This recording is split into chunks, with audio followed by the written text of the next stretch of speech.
نن محترمو د جمعې ډیره زیاته زبرګ او ډیره زیاته مبارکه ورځ ده. د جمعې په دې ورځ باندې محترمو څوک هم دا وظیفه کوي، الله پاک له خامخا مرادونه پوره کوي. انشاءالله العزیز تاسو دا جمعه دا وظیفه وکړئ، را روانه جمعې پر ورځ ستاسو حاجت دا پوره وي. دومره ناشنا دومره عجیبه وظیفه ده محترمو چې انسان سره بالکل حیران نشي ورسره، چې زما د مودو حاجتونه الله پاک پوره کړل، زما د مودو مشکلات الله پاک په یوه وظیفې سره پوره کړل. محترمو دومره پاورفل وظیفه ده، دومره چې ته به ورته حیرانېږي، دومره ناشنا وظیفه ده. بس کامیاب به هغه خلک وي چې هغوی د زړه نه محترمو دا وظیفه شروع کړي، ذکر شروع کړي، دا وظیفه شروع کړي.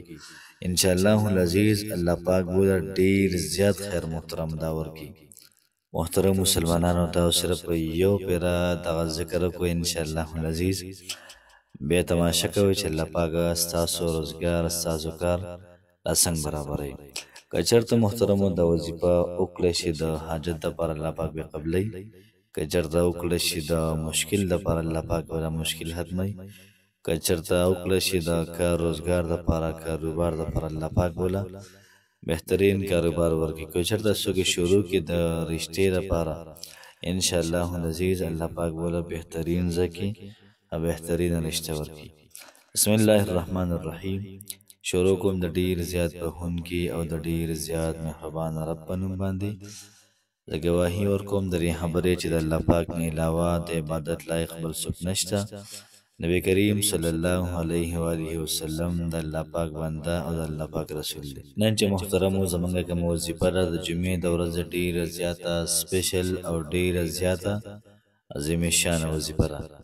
محترم مسلمانانو خویندرونو که څوک هم داسې وي چې هغه حاجت لري او تاسو ته پته ده، تاسو اورېدلي وي چې د جمعې په ورځ باندې دعاګانې قبلیږي. انسان چې څه دعا هم کوي نو الله پاک له لازما دا دعا قبلوي. د جمعې په دې ورځ کې یو ټایم داسې دی چې په هغې کې انسان کله دعا کوي نو دغه دعا دا رد کېږي نه، دعا لازما قبلیږي. محترمو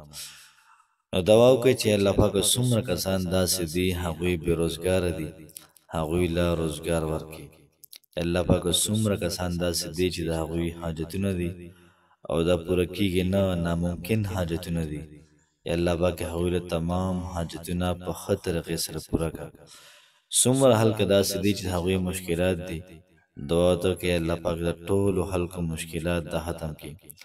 د چا د رشتې مسله وي الله پاک بهترین او په ښه ځای کې ورله رشته ورکړي. څومره کسان بیماران دي په هسپتالونو کې دي یا په کورونو کې دي، الله پاک د هغوی ته شفای کامله عاجله مستمره ورکړي. د چا د مدینې منورې د مکې مکرمې د حج یا د عمرې اراده وي، یا الله پاک دا اراده وله په یقین او په وعدې باندې بدله کړي. د چا وس نه کېږي یا الله پاک هغوی له وس ورکړي او خپل کور ته دعا وغواړي. محترم مسلمانانو خویندرونو نن چې کومه زموږ وظیفه ده د جمعې په ورځ د سورة الاخلاص وظیفه ده او ورسره یو څو الفاظ نور دي د هغې وظیفه ده. نو که چا په دې ترتیب او په دې طریقه کار باندې دغه ذکر وکړو انشاءالله العزیز الله پاک به انسان ته ډېر زیات خیر ورکړي. محترم وظیفه کول د ستاسو کار دی، وظیفه ښودل دا زموږ کار دی، بیا دا وظیفه قبلول د الله پاک کار دی، بیا الله پاک بیا مشکل ستاسو حل کول دا د الله پاک کار دی. ډېر کسان داسې وایي چې یاره موږ ذکر شروع کړو، موږ ذکر پوره کړو،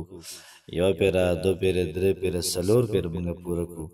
او بیا هم کار نه کېږي. اگه تاسو ګورئ 10 کسانو دا وظیفه وکړله، مطلب 1000 کسانو دا وظیفه وکړله، د 500 کسانو کار پې وشي او د 500 نه کېږي، نو چا چې نه کېږي نو پته لګي دې سړو کې پرح دی. وظیفې کې محترمه پرح دا نشته. او سورة الاخلاص دا د الله پاک کلام دی، د قرآن مجید یو ډېر زیات بهترین صورت دی. نو په صورت کې څه مسله شته نه، خو چې کوم سړی وظیفه کوي نو په هغې کې مسله ده. مسله سره یا به دا سړی الله پاک ته ډېر زیات ګرانې فرشتو ته وایي چې مې پوره کوي وله د دې بنده دا زاري دا زما خوښه ده. نو په دې وجه باندې یا به داسې وي که نه چې دا بنده د الله پاک نه یې خوښه، الله پاک وایي چې یاره دا سړی لر کړه زما د خوا نه هېڅ عمله مه ورکوئ، خپل کار ده کوي. نو خپل ځان داسې ساز کوي که ځان ته وګورئ خو د الله پاک خوښ یې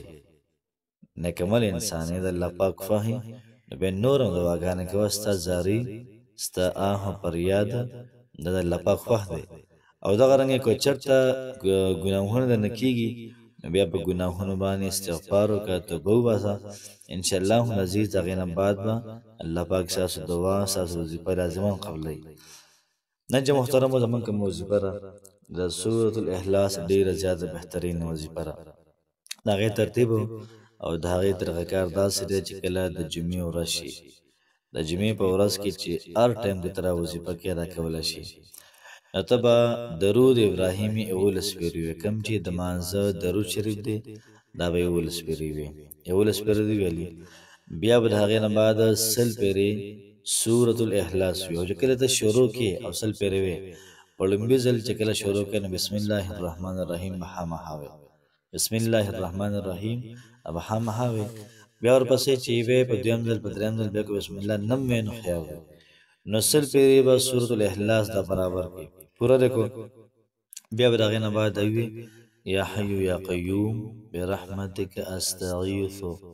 یا حی یا قیوم برحمتک استغیث 100 پیرې به دا وي دا 100 پیرې ویلې بیا به راشي بسم الله به وي او 100 پیرې به سورة الاخلاص یعنی قل هو الله احد دا به 100 پیرې وي 100 پیرې دې ویلې بیا به د هغې نه بعد یا حی یا قیوم برحمتک استغیث یا حی یا قیوم برحمتک استغیث بیا به راشي بسم الله به وي او 100 پیرې به ته سورة الاخلاص وي قل هو الله احد 100 پیرې دې ویلې بیا د هغې نه بعد به 100 پیرې یا حی یا قیوم برحمتک استغیث مطلب دا شو که نه چې 100 پیرې به یو پیرې وي بیا 100 پیرې بیا 100 پیرې نو ستا به 100 پیرې سورة الاخلاص شي او 100 پیرې به ستا یا حی یا قیوم برحمتک استغیث شي په دې ترتیب باندې به تاسو دا وظیفه برابر کړئ او په دې کې بسم الله الرحمن الرحیم 10 پیرې ویل کېږي یو پیره د 100 پیرې سورة الاخلاص وی نو په لومړي کې بسم الله ووایه بیا د هغه بله وظیفه کې یا حی یا قیوم برحمتک استغیث بیا ته 100 پیرې سوی سورة الاخلاص وی نو بیا پکې هماهات بسم الله وی نو بسم الله ولې پکې 10 پیرې راشي او سورة الاخلاص به 10 پیرې شي او دا وظیفه به پکې 100 پیرې شي دا هم 10 پیرې شي او بیا د هغې نه بعد تاسو دعا وکړئ انشاءالله العزیز انشاءالله الله پاک به ستاسو هر مسله هر پریشانی هر ټینشن هر حاجت دا به الله پاک ستاسو پوره کړي الله پاک مو خوشحاله آباد ساته السلام علیکم ورحمت الله وبرکاته